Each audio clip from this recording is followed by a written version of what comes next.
श्रीमद् भागवत गीता अध्याय 4 ज्ञान कर्म संन्यास योग। ज्ञान कर्म संन्यास योग नामक इस चतुर्थ अध्याय में अर्जुन को योगी महात्मा पुरुषों के आचरण और उनकी महिमा का वर्णन करते हैं। श्री वासुदेव कहते हैं, हे अर्जुन, अब तक मेरे और तुम्हारे अनेक जन्म हो चुके हैं, जिसे मैं जानता हूँ तुम नहीं जानते। जब जब धर्म की हानि तथा अधर्म की वृद्धि होती है, तब मैं धर्म स्थापना की दृष्टि से सज्जनों की रक्षा तथा दुष्टों को दंड देने के लिए उपयुक्त रूप से प्रकट होता हूँ। फल सहित अलग अलग यज्ञों का वर्णन और ज्ञान की महिमा बतलाते हैं। श्री भगवान बोले, मैंने इस अविनाशी योग को सूर्य से कहा था। सूर्य ने अपने पुत्र वैवस्वत मनु से कहा और मनु ने अपने पुत्र राजा इक्ष्वाकु से कहा। हे परम तप अर्जुन, इस प्रकार परंपरा से प्राप्त इस योग को राजर्षियों ने जाना, किंतु इसके बाद वह योग बहुत काल से इस पृथ्वी लोक में लुप्त प्राय हो गया। तू मेरा भक्त और प्रिय सखा है, इसलिए वही यह पुरातन योग आज मैंने तुझको कहा है, क्योंकि यह बड़ा ही उत्तम रहस्य विषय है, अर्थात गुप्त रखने योग्य विषय है। अर्जुन बोले, आपका जन्म तो अर्वाचीन अभी हाल का है और सूर्य का जन्म बहुत पुराना है, अर्थात कल्प के आदि में हो चुका था। तब मैं इस बात को कैसे समझूं कि आप ही ने कल्प के आदि में सूर्य से यह योग कहा था। श्री भगवान बोले, हे परम तप अर्जुन, मेरे और तेरे बहुत से जन्म हो चुके हैं, उन सबको तू नहीं जानता, किंतु मैं जानता हूँ। मैं अजन्मा और अविनाशी स्वरूप होते हुए भी तथा समस्त प्राणियों का ईश्वर होते हुए भी अपनी प्रकृति को अधीन करके अपनी योग माया से प्रकट होता हूँ।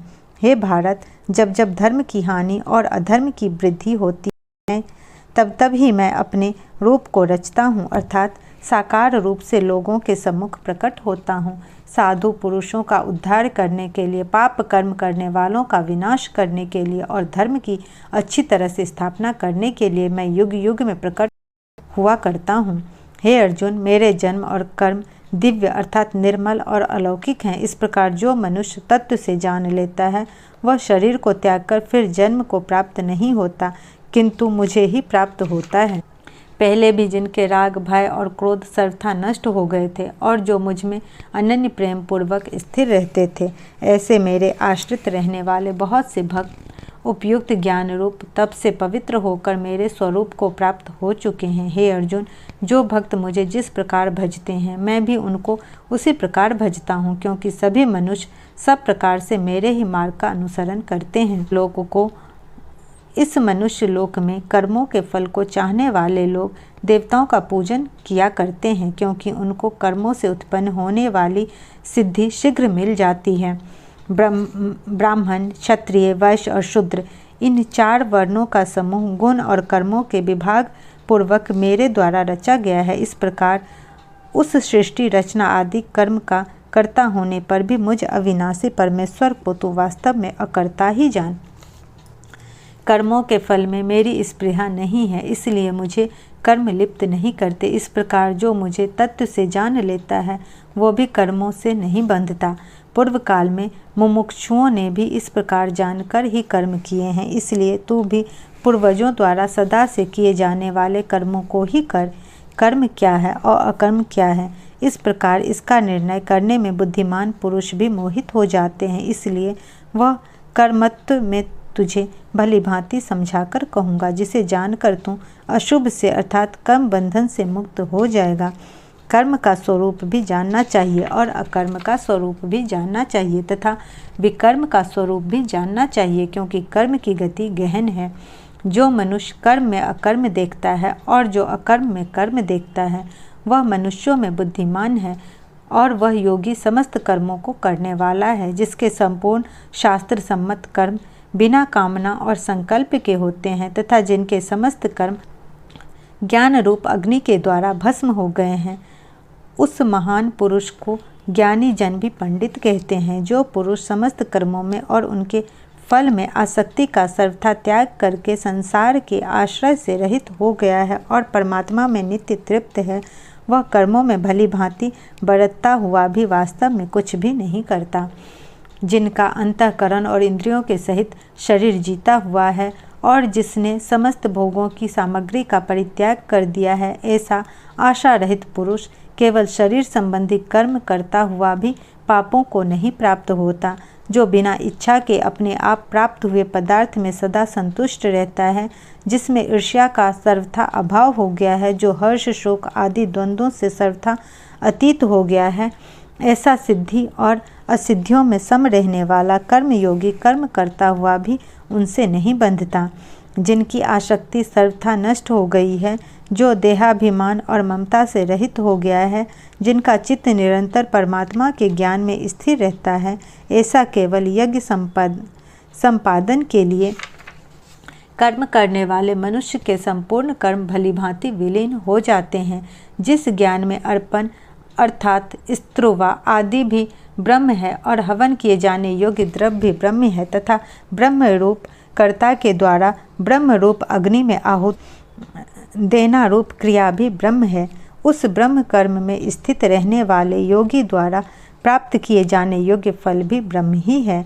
दूसरे योगी जन देवताओं के पूजन रूप की यज्ञ का ही भलीभांति अनुष्ठान किया करते हैं और अन्य योगी जन परम ब्रह्म परमात्मा रूप अग्नि में अभेद दर्शन रूप यज्ञ के द्वारा ही आत्म रूप यज्ञ का हवन किया करते हैं। अन्य योगी जन स्तोत्र आदि समस्त इंद्रियों को संयम रूप अग्नियों में हवन किया करते हैं और दूसरे योगी लोग शब्दादि समस्त विषयों को इंद्रिय रूप अग्नियों में हवन किया करते हैं। दूसरे योगी जन इंद्रियों की संपूर्ण क्रियाओं को और प्राणों की समस्त क्रियाओं को ज्ञान से प्रकाशित आत्म संयम योग रूप अग्नि में हवन किया करते हैं। कई पुरुष द्रव्य संबंधी यज्ञ करने वाले हैं, कितने ही तपस्या रूप यज्ञ करने वाले हैं तथा दूसरे कितने ही योग रूप यज्ञ करने वाले हैं। कितने ही अहिंसादि तीक्ष्ण व्रतों से युक्त यत्नशील पुरुष स्वाध्याय रूप यज्ञ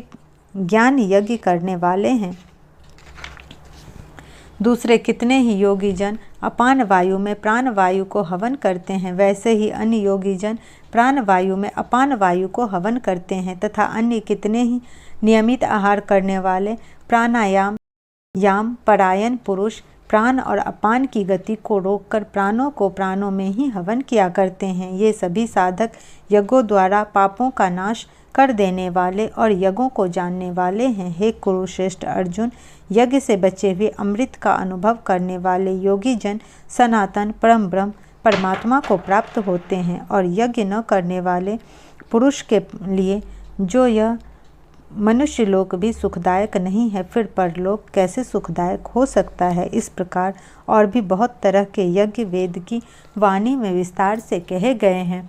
उन सबको तू मन इंद्रिय और शरीर की क्रिया द्वारा संपन्न होने वाले जान। इस प्रकार तत्व से जानकर उनके अनुष्ठान द्वारा तू कर्म बंधन से सर्वथा मुक्त हो जाएगा। हे परम तप अर्जुन, द्रव्यमय यज्ञ की अपेक्षा ज्ञान यज्ञ अत्यंत श्रेष्ठ है तथा यावन्य मात्र संपूर्ण कर्म ज्ञान में समाप्त हो जाते हैं। उस ज्ञान को तू तत्वदर्शी ज्ञानियों के पास जाकर समझ। उनको भली भांति दंडवत प्रणाम करने से, उनकी सेवा करने से और कपट छोड़कर सरलता पूर्वक प्रश्न करने से वे परमात्मा तत्व को भली भांति जानने वाले ज्ञानी महात्मा तुझे उस तत्व ज्ञान का उपदेश करेंगे, जिसको जानकर फिर तू इस प्रकार मोह को नहीं प्राप्त होगा। तथा हे अर्जुन, जिस ज्ञान के द्वारा तू संपूर्ण भूतों को निःशेष भाव से पहले अपने में और पीछे मुझ सच्चिदानंद घन परमात्मा में देखेगा, यदि तू अन्य सब पापियों से भी अधिक पाप करने वाला है तो भी तू ज्ञान रूप नौका द्वारा निसंदेह संपूर्ण पाप समुद्र से भली भांति तर जाएगा। क्योंकि हे अर्जुन, जैसे प्रज्वलित अग्नि ईंधन को भस्मय कर देता है, वैसे ही ज्ञान रूप अग्नि संपूर्ण कर्मों को भस्मय कर देता है। इस संसार में ज्ञान के समान पवित्र करने वाला निस्संदेह कुछ भी नहीं है। उस ज्ञान को कितने ही काल के कर्म योग के द्वारा शुद्धांतकरण द्वारा मनुष्य अपने आप ही आत्मा में पा लेता है। जितेंद्रिय साधन परायण और श्रद्धावान मनुष्य ज्ञान को प्राप्त होता है तथा ज्ञान को प्राप्त होकर वह बिना विलंब के तत्काल ही भगवत प्राप्ति रूप परम शांति को प्राप्त हो जाता है। विवेकहीन और श्रद्धा रहित संशय युक्त मनुष्य परमार्थ से अवश्य भ्रष्ट हो जाता है। ऐसे संशय युक्त मनुष्य के लिए न यह लोक है, न परलोक है और न सुख ही है। हे धनंजय, जिसने कर्म योग की विधि से समस्त कर्मों का परमात्मा में अर्पण कर दिया है और जिसने विवेक द्वारा समस्त संशयों का नाश कर दिया है, ऐसे वश में किए हुए अंतःकरण वाले पुरुष को कर्म नहीं बांधते। इसलिए हे भरतवंशी अर्जुन, तू हृदय में स्थित इस अज्ञान जनित अपने संशय का विवेक ज्ञान रूप तलवार द्वारा छेदन करके समत्व रूप कर्म योग में स्थित हो जा और युद्ध के लिए खड़ा